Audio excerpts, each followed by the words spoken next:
So the first question comes from Stefan. Stefan, appreciate your question. He's asking, based on my experience, what kettlebell workouts greatly increase my performance for BJJ?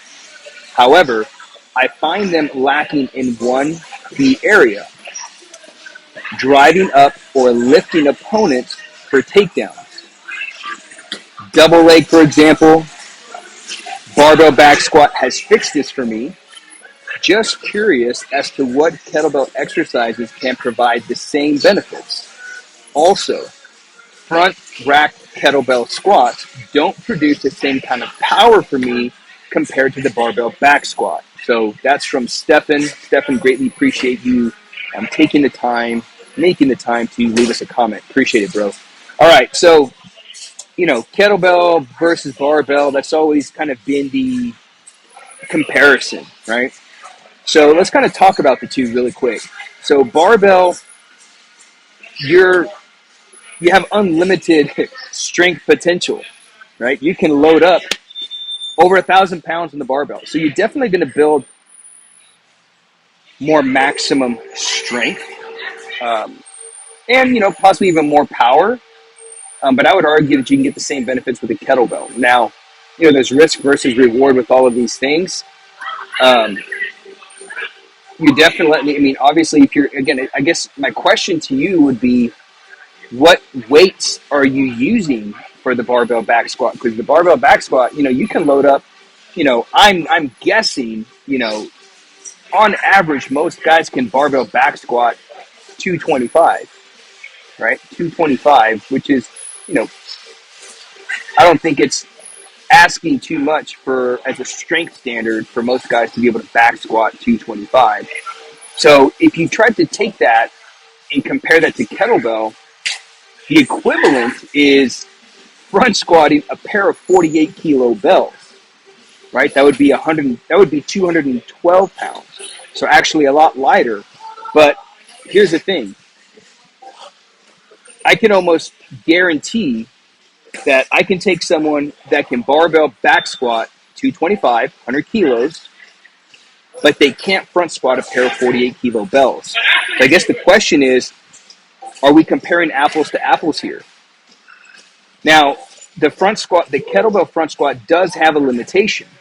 And that limitation is the shoulders, being able to hold the bells in the rack position, which is why most guys can't front squat a pair of 48 kilos, right? I bet, Stefan, you can probably back squat 225 for probably a set of 5, right? But can you front squat a pair of 48 kilo bells for 5? I don't know many guys that can do that. And so it's kind of hard to compare those two, saying that the kettlebell front squat doesn't provide the same results. If you're back squatting 225, but yet you're doing kettlebell front squats with a pair of 24 kilos, it's not an equal comparison. With that said, probably about 5 years ago, I worked with a couple of high school football players. And these are like some of the top high school football players in Texas. These were big, freakishly strong kids. One of them was 15 years old, about 6'2", 270 pounds, a freak, 15 years old. Could barbell back squat 405. But eventually he started having back pain, started having problems. And so I wanted to see what the quality of the squat was. So we did a squat test, couldn't do a face to wall squat, just couldn't squat well, period. And I tried to see if he could front squat a pair of 24 kilos. Could not front squat a pair of 24 kilos. Abs were really weak, didn't squat very well. So I just wanted to kind of, preface my answer with that. I guess it just depends on what type of intensity are we talking about here. Now, if you're asking for what kettlebell exercise would provide that same benefit, I would argue that the kettlebell front squat answers a lot of that. Here's why. Now, I'm going to give you a couple other, variations. But the kettlebell front squat it's all about posture, right? It's all about posture, which is one of the principles of Jiu-Jitsu. 2 principles of Jiu-Jitsu, I talk about this all the time. Posture, positioning.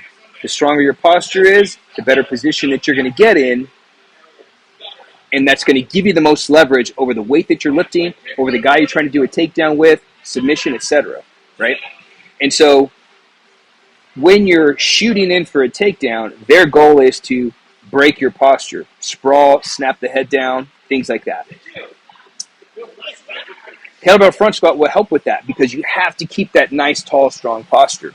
Okay, so I would say kettlebell front squat, but here's a variation I would recommend to give you that same asymmetrical stance, that same drive, right? Because when you shoot in, right, you lead with the knee, then you step around, what position are you in? You're in a lunge. You're in a lunge position, and then from that lunge position, you're driving up to standing, okay? So the exercise I would recommend you give a try, we've taken many of our students through this, and the carryover is just, it's amazing. Just good old-fashioned single kettlebell, and you can even use double, but single kettlebell reverse lunge. Single kettlebell reverse lunge, and then as your strength and your movement competency, as it improves, double kettlebell reverse lunge. So it's working on both things. It's working on posture because you have to keep your body upright with the bells in the rack position, and you're actually working the pattern of the takedown, right? Which is essentially a single leg lunge, drive to finish, right? Drive, turn the corner, finish. So I have another exercise that we have in the Strongest Psych Foundations course. It's called a figure 4 lunge.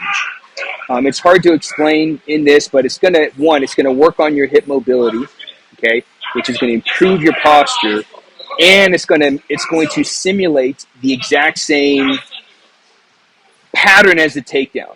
Okay, so a figure 4 reverse lunge. I might do a YouTube video on this exercise, like a collection of exercises for, to boost strength for Jiu-Jitsu, improve your takedowns, posture, positioning, the whole thing. So if you think that some kind of YouTube video would be helpful, like more detailed, drop a comment below, let me know, all right? So a figure 4 reverse lunge would be really good. Because again, the end goal here is posture, right? We'll want to focus on posture. Now, what I don't like about the barbell back squat is it compresses the spine. Kettlebell front squat, kettlebell reverse lunge compresses the midsection, not the spine. Unless you're training for powerlifting, unless you're training for weightlifting, I don't see any value of doing barbell back squatting, especially if you're training jiu-jitsu. Okay, if you're not training for those two things, period, I would not do barbell back squatting. That is my own opinion. That is my professional opinion. Okay, years of doing jiu-jitsu and just working with everyday people. We don't teach our students. I've been running our gym here for over a decade. I've been training and teaching guys jiu-jitsu for 21 years. I've never taught them how to back squat once. I just don't think it's necessary. Now, the barbell squat that I would recommend, that I would argue is probably better than the kettlebell front squat, is the Zercher squat. So if you're going to squat with the barbell, I highly recommend you squat Zercher squat style. Here is why. The Zercher squat essentially is a goblet squat pattern, right? So you're holding the bar in the crooks of the elbows, you're squatting down. As soon as your elbows touch your knees, you come up, right? It also has a lot of carryover to your barbell deadlift. It's going to have a lot of carryover to jiu-jitsu, but it covers posture, so you have to keep that tight upper back, right? You got to keep that tight upper back. Another reason why I like the kettlebell front squat, reverse lunge, and even the Zercher squat over the barbell back squat is because the Zercher, the kettlebell front squat, and the reverse lunge have a built-in safety mechanism, which is why most guys can't front squat a pair of 48 kilos. Once you've reached your strength potential, or once you've reached your strength capabilities, you're not strong enough to maintain that posture. You're not strong enough to maintain that rack position. Once you've reached that threshold, you can't. The bells just fall out of the rack. So it's a safety mechanism built in, right? If you think about the barbell back squat, that thing is strapped to your back. It's strapped to your traps. And don't take this as me bashing on the barbell back squat. I think it's a great exercise. I just don't think it's, unless you're training powerlifting or weightlifting, I just don't think it's something you need to do. But when you've got that thing strapped on your back, and you're squatting down, and the moment you start driving and then your quads just aren't strong enough and your abs aren't strong enough to get you up, your hips are going to come up. But you're going to try to muscle through and try to finish that thing anyway, so you end up lifting it with your back, and that's how most guys kind of jack their back up, right? So kettlebell front squat, reverse lunge, has the safety mechanism. So the moment you try to drive and you're not strong enough and you kind of start dumping over, because the kettlebells are trying to basically cut you in half. And the moment you start losing that, the bells are going to fall out of the rack. So it's a safety mechanism. That's why you don't see a lot of guys get hurt with the kettlebell front squat, because it just compresses the abs. Bells are trying to cut you in half. The Zercher squat does the exact same thing. So it covers posture. It's got the built-in safety mechanism. But here's one of the things that I love about the Zercher squat. I ran a whole cycle as part of my deadlift daily. When I was doing the deadlift daily, I did 84 straight days.